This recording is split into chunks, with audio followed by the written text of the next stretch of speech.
comes out early April. It's called The Edge of Ruin. It has a big blue cover, which is nice, which means it's different than the other book, which has a big red cover, so hopefully there won't be any confusion.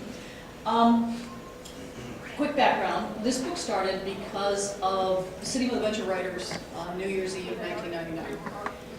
And we were watching the celebration go around the world and supposing the new millennium. Yeah, I know it wasn't really the millennium, but you know, the other people didn't get that. So we were watching all this, and I live in New Mexico, which is a great place, but filled with people who believe in a lot of silly stuff like crystal power, and, you know, well, just all manner of things, Wiccans and so forth. And I thought, it's the dawn of the 21st century. Why are people still putting more credence in tarot cards and guardian angels and crystal power and rejecting science, chemistry, medicine? Why is this happening?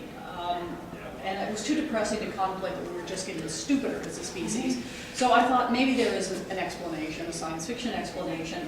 And so what I came up with was that there are many dimensions, and of these other dimensions there are creatures that feed on intelligent life. They feed on the emotion, the creativity, the drive that we have, and whenever they sense it, they sort of are drawn to that place. They tear holes in the reality from their universes into our universes, and they feed on this intelligent life. And there is a Promethean-like figure, ancient alien, whose job, and he and his species have tried to protect these little flickering bits of life when they find them, not to great success, because that's why we never hear from anybody when we see why there aren't aliens, is because the other races have died. And these old ones, as I call them, it's much easier to feed on fear and pain and hate. And so they encourage us in our worst behavior, in the pogrom and the death camps at Auschwitz and Rwanda. Those are the kind of events they love. Because those are very powerful emotions that feed them very well. So the hero of these books is a police officer in New Mexico who stumbles into this world. And it turns out that he is a man who is completely without magic. Most human beings carry a small amount of it because of their DNA. Because the old ones want us, it makes it easier to feed on us if we have a little touch of magic. But he's a genetic fluke, and he has none, which means that he can use a very ancient weapon, which removes from a human the ability to ever do magic. They can no longer be fed on, and if it touches one of the old ones, it kills them, and it can close these tears in space. So, Book 2, he is now taken over as the head of this very large, very secretive company that finances scientific research and tries to fight these incursions. So this is the opening to The Edge of Ruin. Eddie Tanaka dug his elbows into the mud, releasing the sweet and sickening smell of rotting vegetation. He wriggled frantically toward the river. It was monsoon season, and the leaves of the bushes, disturbed by his passage, sent water pattering down the length of his body.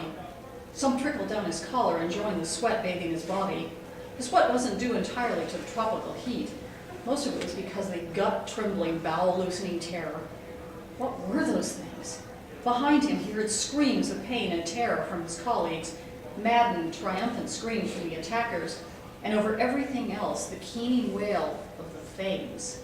Eddie pressed his belly against the muck, reached out for a tree root coiling up from the earth like an exposed rib, and pulled himself forward.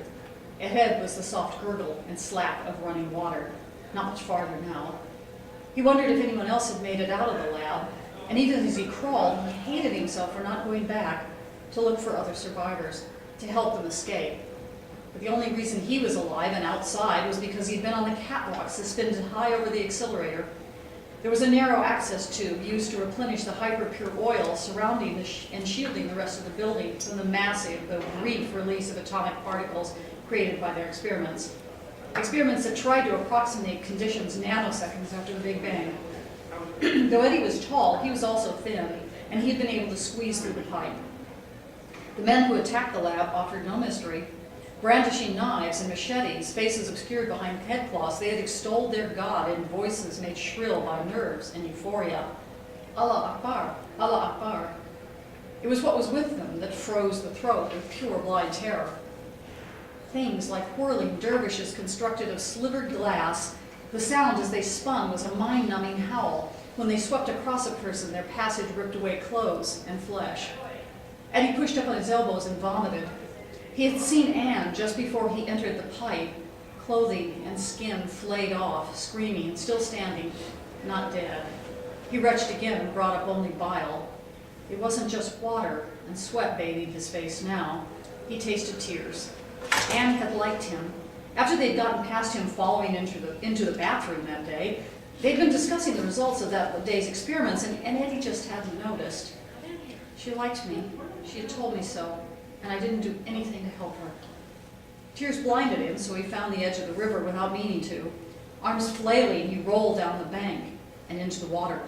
The current took him.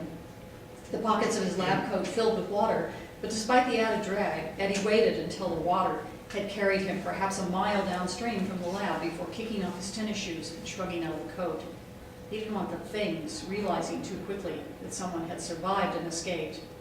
He had to find a phone, call the emergency number he'd been given, tell the man who ran Lumina Enterprises what had happened, hope he didn't get committed as a madman.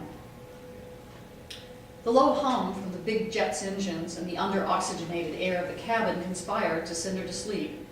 Dagmar Reitlingen blinked hard, removed her wire-rimmed glasses, rubbed her eyes, and pinched the bridge of her nose. Another 5 hours and they would ride to Dallas.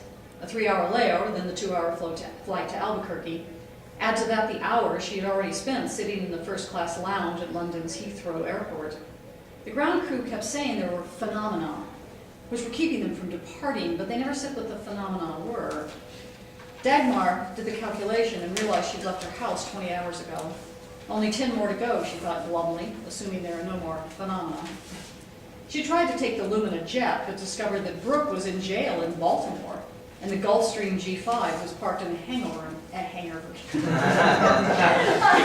Maryland. Since she had a new boss, she didn't feel comfortable just hiring another pilot. It was a quirk of her charming, though secretive CEO that Lumina Enterprises owned only one plane and employed only one full-time pilot. When she crabbed Kentness after one particularly daunting journey back from Singapore, he'd given her that rollicking, fixture-shaking laugh and told her he didn't want his chief officers becoming too distant from the average run of humanity. He then added that it wasn't like he made them fly coach. So the only time she got to travel on the G5 was when Kentness was aboard. The call had come from George Gold, chief counsel of the company on Christmas Day, informing Dagmar that certain criteria had been met, which set in motion the transfer of control of the company into the hands of. Dagmar pulled a copy of the Washington Post from her briefcase and studied the face of the man who now controlled a vast corporate empire more valuable than Microsoft and far less visible. Despite the grainy quality of the photo, the young man's extraordinary handsomeness came through, although his face was marred by what looked like dark bruises. He was flanked by 2 older men, one whose severe features showed kinship. It was clear from the relative heights that Richard Ort was not a tall man. His expression was tense and hunted, and he held out a hand as if to ward off the photographer. The headline screamed out, "Bomb plot uncovered," and in smaller type, American evangelists sought to bring about Armageddon in nuclear fire. All of Dagmar's instincts screamed out fraud, and she said as much to George. The lawyer had disabused her of that notion. No, the documents were very carefully drawn. Mr. Kentness was very specific in his instructions. Ort is to have total control over the company, up to and including liquidating all the assets. As the COO of the company, this bit of news had left Dagmar shaken and sickened. When did this happen, Dagmar had demanded. December 2nd. As if Kentness knew something might happen. I couldn't say. Is he dead? I couldn't say. She'd wanted to scream and curse Gold for the legalistic caution and cold precision. Tell me if Kentness is alive or dead. But perhaps George didn't know either. What do we know about this Ort? He's a policeman from a well-to-do and respected Rhode Island family. Father's a federal court judge. So Richard Ort was not a con artist, but he was certainly heedless and indifferent to the welfare of his employees. Why hadn't he obtained Brooke's release? Well, she would find out in a few hours. She hoped that Ort was bright as well as beautiful. The paper crackled as Dagmar lifted it from her lap and studied that face again. She wondered if this insane action by Kentness was due to passion, although she hadn't thought Kentness had been inclined that way. But why else would you leave a multi-billion-dollar company in the hands of a young cop in a nondescript city of a nondescript state? The Reverend Mark Grenier stood at the verge at the edge of the westbound I-81 freeway, trying to thumb a ride. It wasn't easy to do when your right hand was missing. Overhead, the moon struggled among the heavy clouds, occasionally breaking free and touching the ice-clad branches of the trees, shot with silver. There had been an ice storm 2 nights ago, and the cold was so intense that none of it had melted. He couldn't keep standing still. Grenier began to walk along the shoulder. His thin-soled Italian loafers offered little protection against the cold, and the buttons of his shirt and coat barely closed over his burgeoning paunch, allowing fingers of cold to lick at his skin. He was losing sensation in his feet, and he stumbled on tussocks of winter-brown grass. He'd made bail yesterday and rushed to his Washington apartment, the apartment he'd maintained so he could be close at hand when a president had need of a little midnight counseling. He was desperate for a shower and privacy, the thick lather of verbena soap, the crackle of a starched Egyptian cotton shirt, and the caress of a cashmere sweater to drive away the memory of that polyester prison jumpsuit. But he found the locks changed. He'd rushed to the bank and discovered his accounts had vanished. He had always been a subtle man. He didn't need a skywriter to get the message. He had failed his overlords, and they had jettisoned him. Resentment burned in his gut. He had given his life to the study and attainment of power, but not just the power of wealth and influence. Through long and arduous study, he had become a sorcerer. Magic flowed through his hands and sang in his blood. He had worked hard to open the gates between the dimensions and allow the old ones to return, and they had fucking succeeded. Then, because of one tiny miscalculation, because he'd underestimated the strength of will of Richard Ort, he forever lost his ability to do magic. He remembered that black blade swinging through the air, and the glitter of Richard's pale blue eyes seen over the sword, and in Grenier's hand was gone, the stump pumping a jet of blood into the air. There was a twinge of pain and a memory of movement from his missing right hand. Grenier laid his remaining hand over the stump. It was as sore as his emotions. I'll skip forward a little bit. The upshot is he gets picked up by an FBI agent who's taking his daughter, who's gone crazy because she went to this place where this doorway has opened, and they're taking her to New Mexico, to Richard, because the sword will cure that kind of madness. Trying to... Let's see.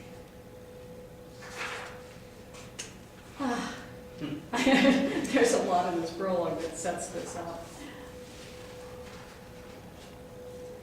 And here, I'll read this section that has my villainous.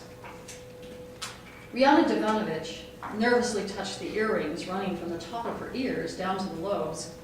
Where once they'd been cheap Kmart junk, they were now real diamonds and emeralds and pearls.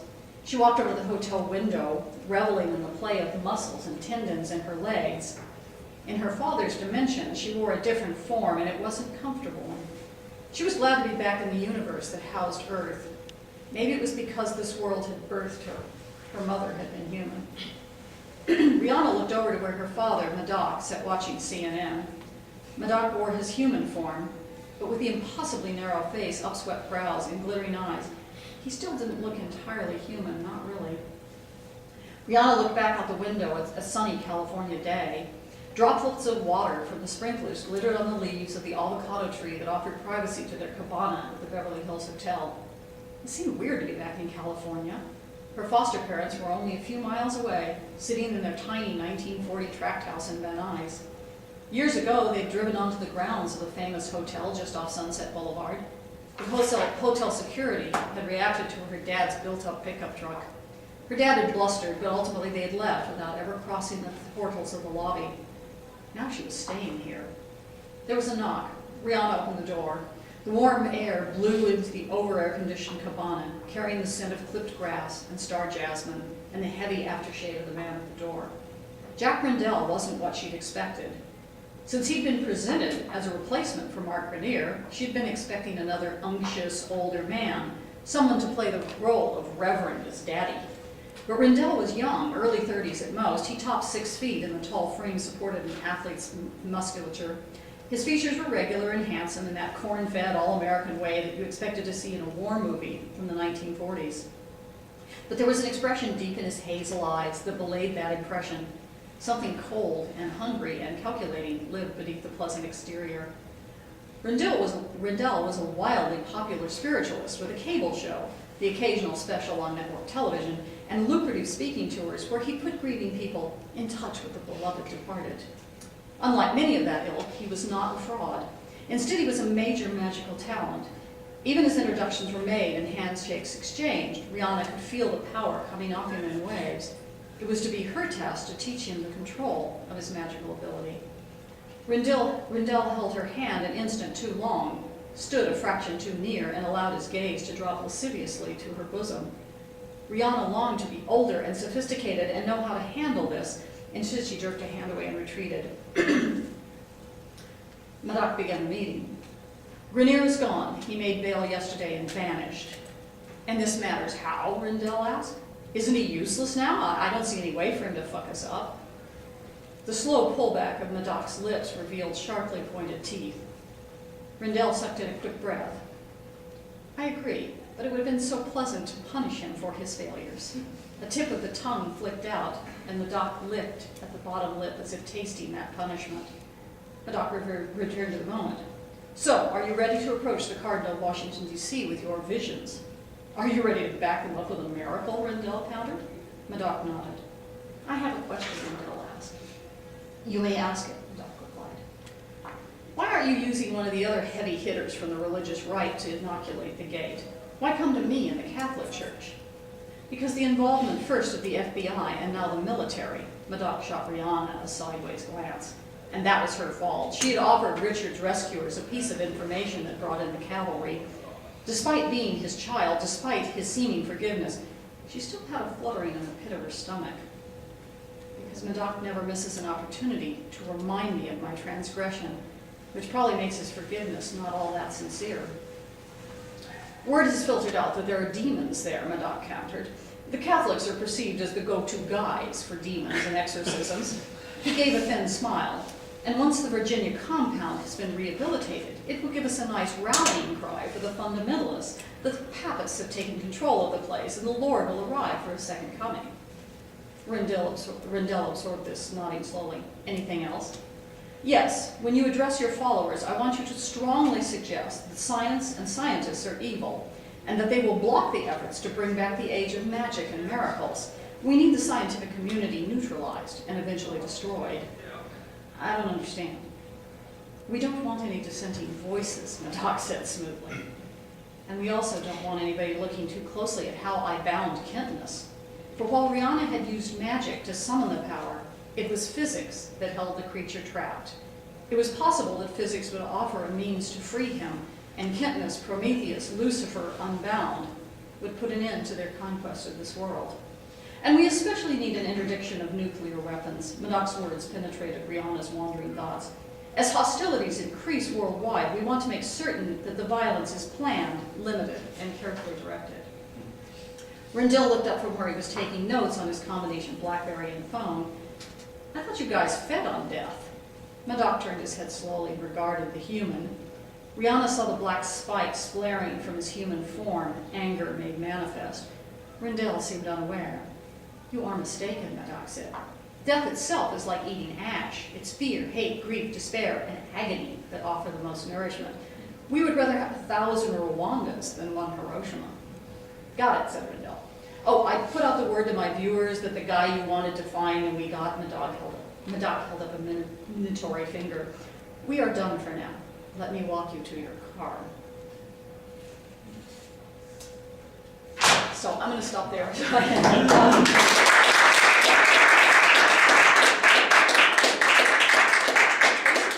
thing I forgot to add to this is that in my world, every dark myth and every god you can name is an avatar of one of these creatures. So I was expecting to be burned in effigy and have the book burned, but nobody obliged me, so I didn't manage to sell a bunch of copies when I think Pat Robertson really baited it. I was kind of heartbroken. So maybe the second book, The Edge of Ruin. But who doesn't have this book? Who would like to have it? I have it. You got your hand up first. We all do. Would you like it personalized? Or? I would love it. Okay. Yeah. 5 more minutes and. Do you have 7 or 8 of them in your head, or? I know what the final scene is. The final scene is Richard watching the first of because Kentness, who is Prometheus, who's been bound, this alien creature, keeps saying to him, if you follow my path, I'll give you the stars. And I want to end this with the first ships actually, launching. How soon that happens, I'm working on a third book where they try to destroy the company and just destroy them financially, and how they fight for that. And by studying Kentness, they come up with a whole new jump forward in computer technology so that things get better. I'd like to run it. I mean, my editor, Patrick Nielsen Hayden, describes this as the Left Behind series for rational people. So I think their hope was that they could get some number of books out of it. But I know where I want to end it is that, they find a way and we actually start to go out there and stop being stuck. What's your name? Dave. Dave.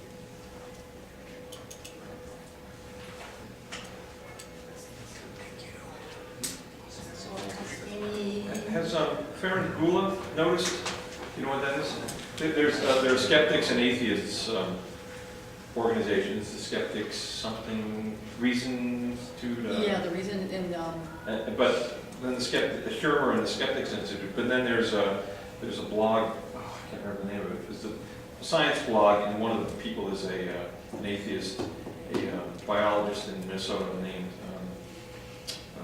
I'm going to forget his name anyway. Yeah, because he had Dawkins come in and speak in Minnesota. Yeah, he's a buddy of Dawkins. Right. It's just escaping him. A friend of ours in New Mexico who visits is a former Jehovah's Witness who walked away from the faith and walked away from religion. And his big science, it's written his first science fiction novel with another guy. He's a very talented guy, but he's been mentioning the book, and I have links to all of those rational sites on my website to say, the Freedom from Religion Society and all these things, and separation of church and state. Because I used to be an attorney, and this sort of fusion of religion and politics that's gotten. That was the other thing that started this. Is I think it's a really terrible just a terrible step for our country that when people start talking about we want God's law, we're a Christian nation. Well, actually, no, we're not. We're not founded as a Christian nation, and it's time to walk away from that. So, when you start treating corporations like they're people, human beings, you got a problem. Yeah, You have material for a lot of books, it seems to us. Yeah, I do. I mean, I have a lot of stories I could tell. But I do want this to have an end. I don't want this to just be an open-ended. And I'd like to, my thought was I'd like to do about 5 and then tie it up with You've done short stories in series too, right? That's right, yeah, I have. I did one that was an FNSF for the August-September issue. It's the real story behind St. George and the Dragon. The men who carry, or the women who carry this particular weapon are called paladins. And this is St. George was a paladin, and he was a Roman officer, and Kentness is in that too, because he's lived for, millions of years, this creature.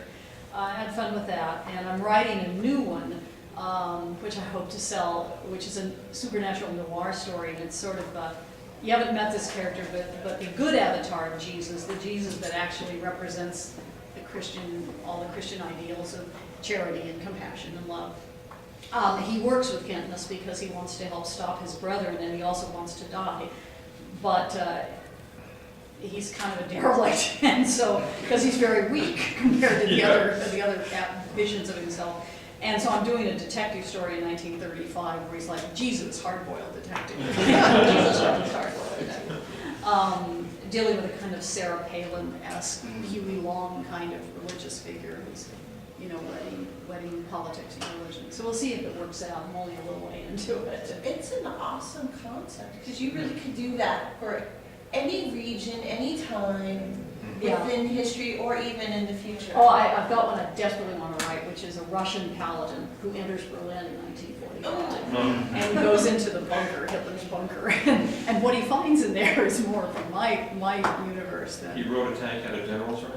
And his job was to kill Odin, because the SS had begun Oh, his yeah, a worship, lot of that. and all the, Symbology. talk about a blood rite in those Wow. camps. And so his job was to go get Odin, but he fails, he doesn't make it, so, because I wanted to have Odin still around, so Richard had to deal with it at some point. You ever get the uneasy feeling you might be writing nonfiction? Yeah, sometimes I do, because otherwise we're really stupid, you know, we're going backwards, and that just scares the crap out of me, so. Well, thank you all. Thank you.